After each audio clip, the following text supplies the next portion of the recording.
Hey everyone, and welcome back to another video. There are video game series that feel like they could last a lifetime. Franchises like Mario, Pokemon, Street Fighter, and even Halo are still getting new entries. Even through trials and tribulations, they've managed to survive over the years. I mean, just look at Halo 5 Guardians. I keep forgetting that game even exists, yet Halo as a franchise still prevails. Other gaming franchises aren't so lucky. A lot of them end up dying on the vine, and sometimes it doesn't even matter if the series is doing well. In this industry, even beloved franchises aren't guaranteed a future. So today I've decided to put together a list of dead franchises that deserve to come back, whether it's through a remaster of their classic games or a completely new entry. But before we get into it, if you like this video, go ahead and hit that thumbs up. It really helps out the channel. And you know what also helps? Subscribing to the channel for more content like this. Also, let me know down in the comments below if I've missed a series that you would like to see return. Well, with that out of the way, let's get into it. Up first is the classic example of dead franchises, Banjo-Kazooie. This one is just weird, man. After Rare was acquired by Xbox, you'd think that having new Banjo-Kazooie titles would have been one of the first things to be developed, giving Xbox an established platformer for their system, not to mention another mascot for the company. Of course, this never really happened outside of getting one Banjo-Kazooie game titled Nuts and Bolts, which was a pretty big departure from the series' roots.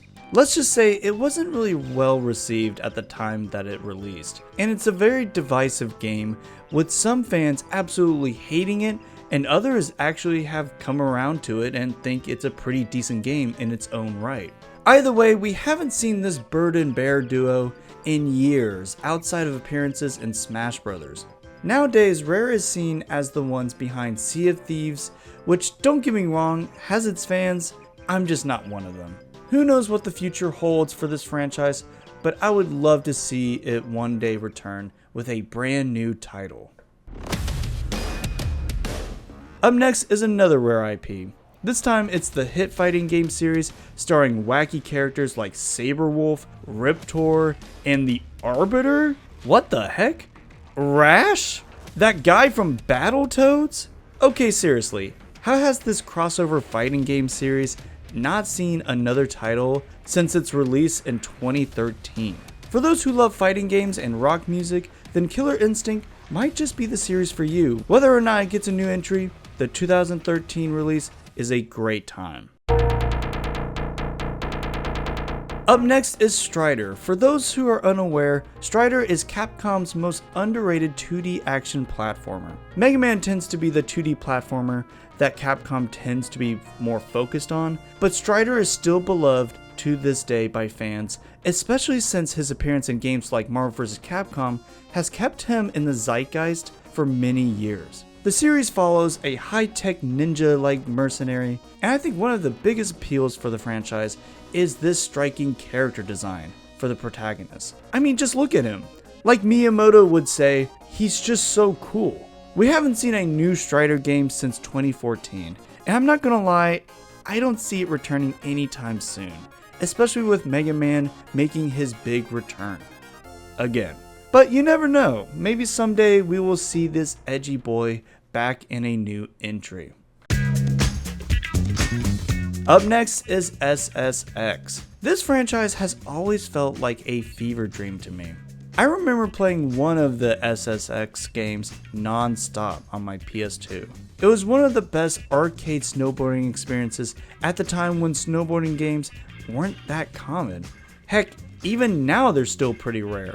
There was just something special about the SSX series. The character designs were peak early 2000s, the soundtrack was an absolute killer, both the original tracks and the licensed ones, and the gameplay nailed that perfect arcade feel. There's an arcade snowboard shaped hole in my heart, and nothing has quite filled it since. I don't really see this gem of a series ever coming back, but by golly, I would flip a flying squirrel if they revived it. Next up is Star Fox. What is going on with this series? Half of the games in the franchise are basically retellings of Star Fox 64, and the ones that are original get hit with mixed reception. I still stand by Star Fox Adventures, dang it. It's probably one of my favorite Star Fox games because it's basically a Zelda game, but that's beside the point. Star Fox as a series has so much potential. There are so many directions Nintendo could take this property. They can make a hybrid on-rail shooter slash adventure game, kind of like with Star Fox Adventures, or go big with an open galaxy experience where you could explore different planets and engage in huge space battles. I think Nintendo is hesitant with this series because expanding it would require taking some major risk. But honestly, Star Fox needs those risks, because we've already seen what happens when they play it too safe. Also, seeing him in the recent Mario Galaxy movie gives me even more hope in the possible return of this furry and his gang. Also, there are rumors of a potential new Star Fox game in the future, so this entry could be outdated. And for the sake of Star Fox, I hope it is. This one might seem a little strange since I don't normally talk about first-person shooter games on this channel, but I really like Titanfall. And it's one of those franchises with so much untapped potential. The team-ups between the soldiers and their mechs were such a fun and unique idea. It added a level of sci-fi spectacle you almost never see in multiplayer shooters. The loadout and weapon customization was fantastic too, with unique abilities for your Titans that made each one feel distinct. And the campaign? Legitimately great. Honestly, the fact that we still haven't gotten a Titanfall 3 is criminal. This one also seems very unlikely as the developer has seemed to move on to different projects, and the creators behind Titanfall and Apex Legends are making a brand new IP, Highguard. I wonder what happened to Highguard. Next up is Ape Escape, a wild concept with ridiculously addicting gameplay. This series is still beloved to this day, even getting an entire level dedicated to it in the recent Astrobot. And honestly, that level was one of the best crossovers in the whole game. We just need more cute, lighthearted PlayStation games like this again. Next up is Kid Icarus, and out of every game on this list, this one is easily the most baffling. For some background, Kid Icarus dropped on the NES in 1987 in North America to a collective, this is neat, followed by a Game Boy sequel in 1991. Then, in 2008, Masahiro Sakurai brought Pit, the angel protagonist, into Super Smash Bros. Brawl, completely revamping the character for the modern audience and sparking a new appreciation for the series. Fast forward to 2012 and Kid Icarus Uprising releases on the 3DS, the game was an absolute hit and it built a passionate fan base. This game was also directed by Masahiro Sakurai, so of course the game was going to be at least decent, but the fact that it was this good showed great potential in this series. This should have been the moment the franchise exploded. This should have been where Kid Icarus became a major Nintendo IP with sequels, merch, the whole deal. Well, that was disappointing. I genuinely have no idea what happened. Uprising was fantastic, and it's such a shame the series got nothing afterward. Kid Icarus as a franchise has the potential for multiple games, cool world building, tons of merch, but instead it died right when it finally got a gem of an entry. I'm so biased with this pick, but can you blame me? Sly Cooper is the reason I have become obsessed with gaming, so it's your fault.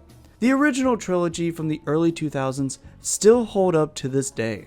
It features a lovable cast, amazing music, and a perfect mix of stealth and platforming. It's kinda weird, they made a Sly trilogy, but didn't bother making a fourth game. Oh right, technically there was a fourth game, Thieves in Time, but it wasn't really well received by fans nor critics, and worst of all, it ends on a cliffhanger with zero follow-up in the slightest.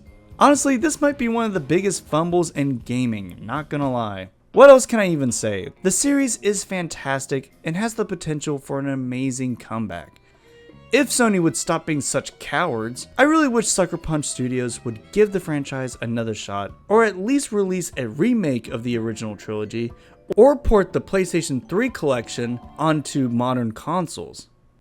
Okay, that was a depressing list. That's all the Dead franchises for this video in particular, but there are so much more. It seems that there are so many beloved series that have not seen the light of day in a long time. But on the flip side, there are classic franchises making a comeback, like Virtua Fighter, Shinobi, and even Castlevania. So while most of the series on this list don't have a great chance at coming back, it's actually not impossible. But let me know down in the comments below what Dead gaming IP you would like to see come back. If I had to choose one to come back from this list, it would obviously be Sly Cooper, but Kid Icarus is a close second. Thank you all for watching, and I'll see you all next time. God bless.